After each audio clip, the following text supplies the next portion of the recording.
my name is Marika Lake and I live on the west coast of Australia with my hubby Greg, and we are homeschooling our 4 kiddos. I have Will, who's in grade 8, Em's in grade 4, Cruz is in grade 2, and little Jackson is starting pre-primary this year.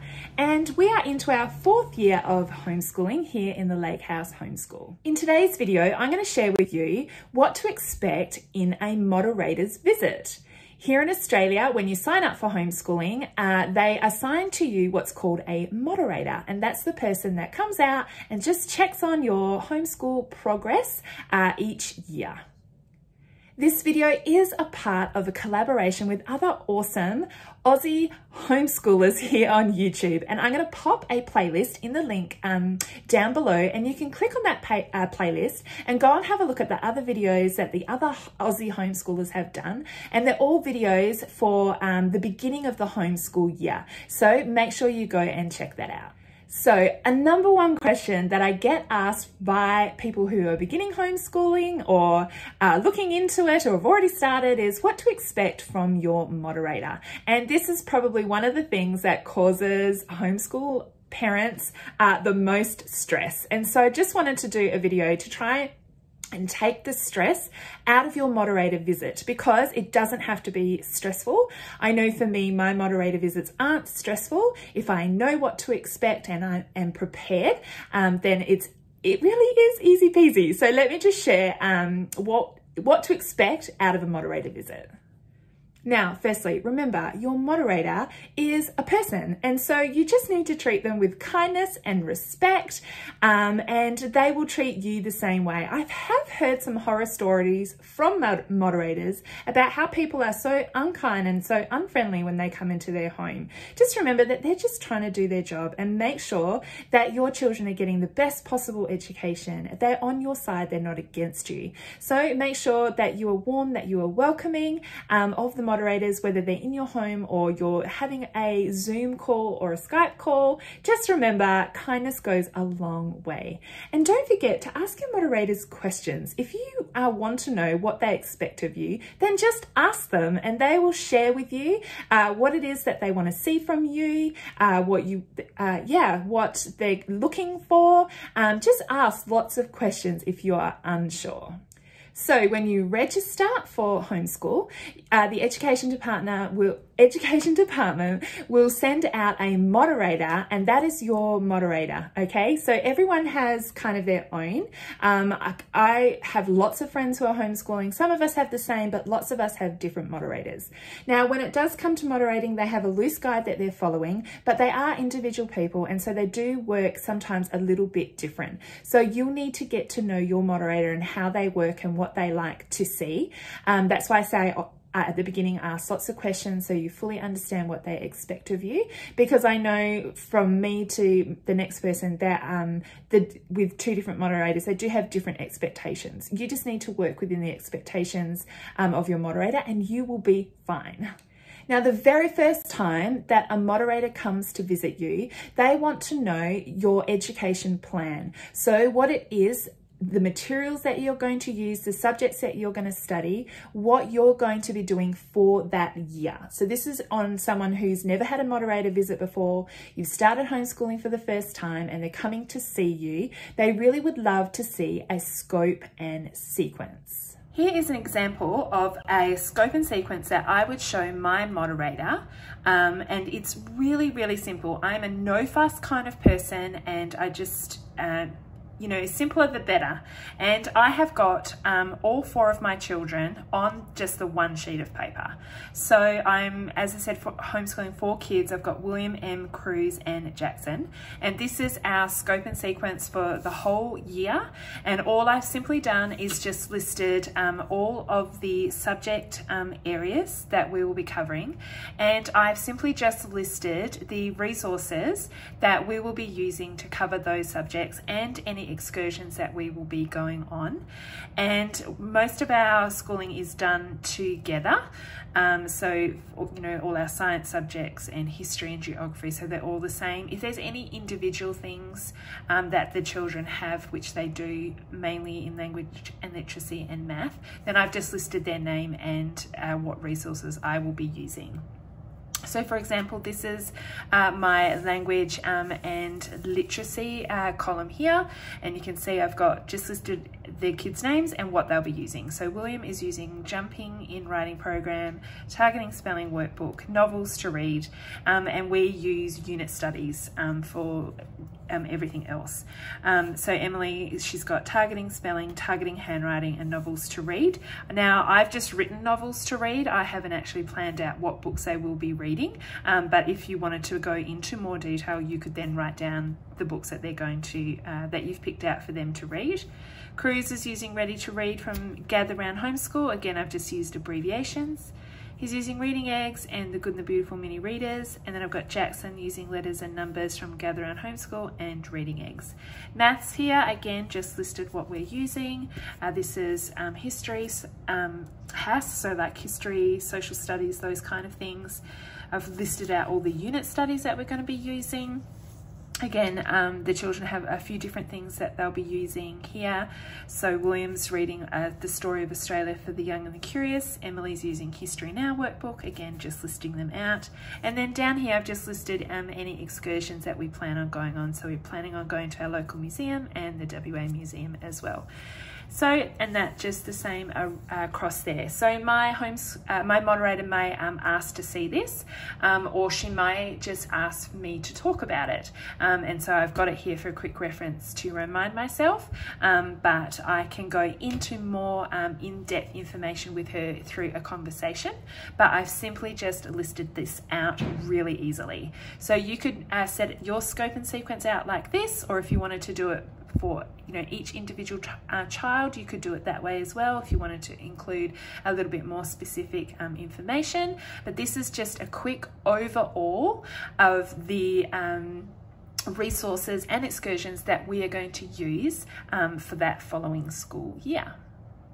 When the moderator comes for their return visit, that means that you have done your first year of homeschooling and they're coming back for the next kind of year's visit, okay? So when they come to you for the very first time, they'll have a look what you are going to be doing in your homeschool, and they'll say, yes, you are registered and I'm happy with what I've seen, and I will come back and see you in a year's time, or sometimes it might be shorter than that. They might say, I'm actually going to come back in 6 months' time.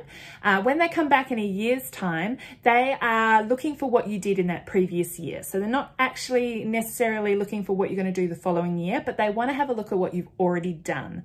Because in that very first visit that they had, number 1 visit, they were talking about your intentions. This is what I'm going to do. I'm going to use this resource. We're going to study this. When they come back that following year, they want to go, okay, what did you do? So you need to show them for each individual child the resources that they used for each of the subjects and any progress that you have seen in their work. Now, when my moderator comes back and she wants to know how we've gone for that previous year, she actually gives me one of these evaluation forms that she has sent to me on email, and this is what gets filled out for each child, and she signs off on that. So throughout the year, I actually fill out this form so that I am ready for when she comes the following year. So you might want to ask your moderator if they do have some kind of forms that they're filling out that they could share with you, and then you can start filling them out just to make the process of having a moderator meeting easier for you and helping you to get organized. So I encourage you to do that. Just ask your moderator if there's something that they do use that they can share with you, or you could make up something yourself. But this is the form that we use, which is really great. So all I do is fill this out as we're going along.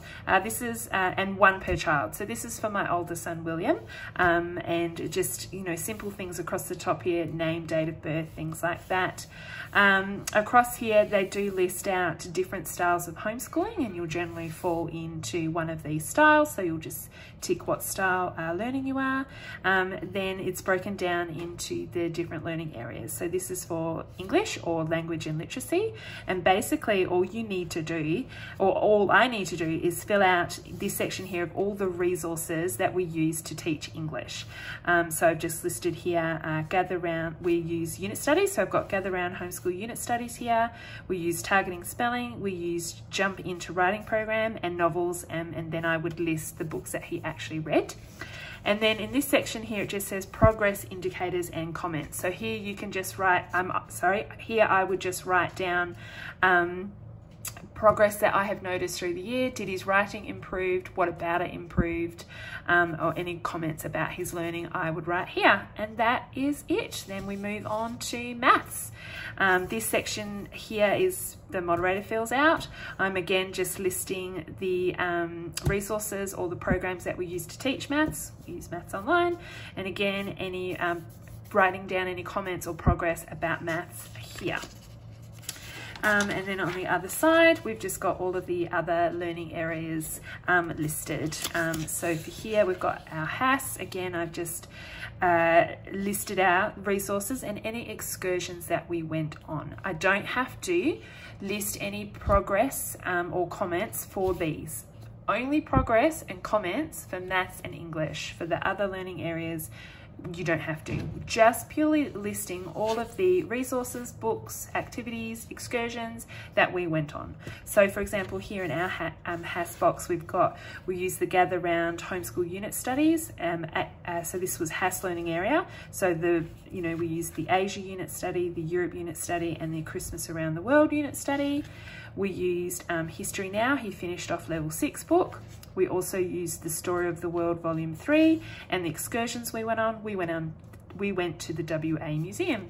Simple as that, not having to list out learning outcomes or anything like that. It's just listing all the resources. This is for science, you can see there, all the resources that we used, excursions we went on, technologies, things that we used, excursions where we went. This is for health and physical education. This is another language, he doesn't have to do that. This is the arts. And then we just have a section at the end here, which is general progress indicators and any other comments. And that's all that I need to fill out for my moderator. And then of course, I will gather some work samples to show her as well, to show the progress. Particularly in English and maths, I will have some work samples to show her to go along with this document. Now with showing progress, a great way to do that is just to grab some work samples to show your moderator. So throughout the school year, that is what I do. I grab work samples from different points in time so that I can show the progress. So for example, if we're looking at a child's writing ability and writing skills, it might be story writing, or you're looking at sentence structure and punctuation and things like that. I would collect a writing sample of that at the beginning of the year. Then I'll get another one at the middle of the year, and then one at the end of the year, so that when the moderator returns and wants to know how did they go in their writing, I can see the progress. Look, this is where they started, but at the end of the year, they were making only say 5 mistakes, where at the beginning they were making 20 mistakes, whatever it is. Work samples are a really great way to show progress throughout the school year. Or if you are using an online program, I know for math, we use an online program, which is fantastic because it prints out results of what they've been learning. And so I will just print out the mathematic results and I can show them, what they've achieved and how they've gone throughout the year with this automatic printout. So that's just a couple of ways of showing progress. You don't have to show progress in every single thing. They'll generally want to know definitely about writing, they'll want to know about reading, math, and I think that's about it. There's kind of the 3 things that they want to know. What books are they reading? How is their writing going? How is their math going? And if there were any other highlighted areas that you noticed, oh, my child was struggling in this area, and this next year I'm really going to focus on that, improving that, then they'll ask you about that thing. So for example, if it's even as simple as working well in groups and working well with others, or communication, and and you're like, I'm really going to want to work on that following year with my kid, then try and get some examples of their progress in that area, and you can show them that. But in terms of subject areas, they'll just want to know how they're going with their writing, their maths definitely, and then any weak areas that you've identified. I know for me in my moderator, they usually spend about an hour and a half with me, and that covers 3 children. I do know for some other people that I know, they've spent an hour and a half per child with them. So sometimes they've been at their house for 3 to 4 hours. As I said, each moderator kind of works differently, and you just need to establish a really good working relationship with your moderator. So just ask up front, even before they come for the first time. You can send them an email and just say, hey, how long do you think you will be talking with me at my home? What is it that you would like to see from me? Do you have a specific outline that you want me to fill out to show you, or can I make up my own scope and sequence? Just establish really great communication skills with your moderator. Get to know them really well and how they work, and they'll get to know how you work, and just establish a really great, healthy working relationship.